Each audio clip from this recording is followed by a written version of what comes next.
Hi.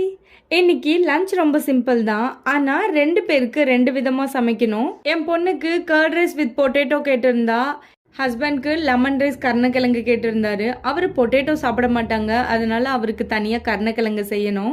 இப்போ முதல்ல potato fry பண்ணுறதுக்கு ரெடி பண்ணி எடுத்துக்கலாம். கட் பண்ணி எடுத்து வச்சிருக்க பொட்டேட்டோவை பாயில் பண்ணி எடுத்துக்கலாம். கூடவே கொஞ்சம் சால்ட் ஆட் பண்ணிக்கோங்க. இது பாயில் ஆகிற கேப்ல நம்ம கருணக்கிழங்கு கட் பண்ணி எடுத்துக்கலாம். இப்போ உருளைக்கிழங்கு ஃப்ரைக்கு கொஞ்சமாக மஞ்சள் தூள், மிளகாத்தூள், சீரகத்தூள், கார்ன்ஃப்ளவர் மாவு ஆட் பண்ணிட்டு கொஞ்சமாக சால்ட் ஆட் பண்ணிக்கோங்க. ஏன்னா ஆல்ரெடியே கொஞ்சம் சால்ட் ஆட் பண்ணியிருக்கிறதால பார்த்து ஆட் பண்ணிக்கலாம். மசாலாவை நல்லா பொட்டேட்டோவோட மிக்ஸ் பண்ணிட்டு ஃப்ரை பண்ணி எடுத்துக்கோங்க. என் பொண்ணுக்கு பிடிச்ச மாதிரி பொட்டேட்டோ ஃப்ரை ரெடி ஆயிடுச்சு. இப்போ பொட்டேட்டோ ஃப்ரை பண்ண ஆயிலே கருணக்கிழங்கு ஃப்ரை பண்ணி எடுத்துக்கிறேன். லெமன் ரைஸ்க்கு எண்ணெய் சூடானதும் கடுகு, உளுத்தம் பருப்பு, கடலைப்பருப்பு, வேர்க்கடலை, முந்திரி ஆட் பண்ணிக்கோங்க. கலர் சேஞ்ச் ஆனதும் காஞ்ச மிளகாய், பச்சை மிளகாய், கருவேப்பிலை, மஞ்சள் தூள், சால்ட், லெமன் ஜூஸ் ஆட் பண்ணிக்கோங்க.